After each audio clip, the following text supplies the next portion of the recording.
بسم الله الرحمن الرحيم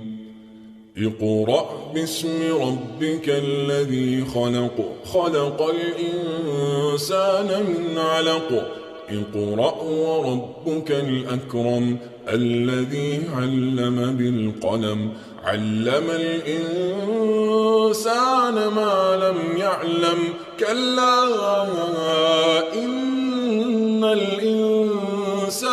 ليطغى أن رآه استغنى إن إلى ربك الرجعى أرأيت الذي ينهى عبدا إذا صلى أرأيت إن كان على الهدى أو أمر بالتقوى أرأيت إن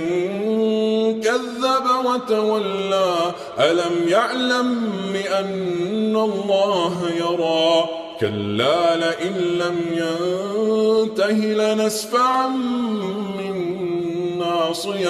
ناصية كاذبة خاطئة فليدع ناديه سندع الزبانية كلا لا تطعه واسجد واقترب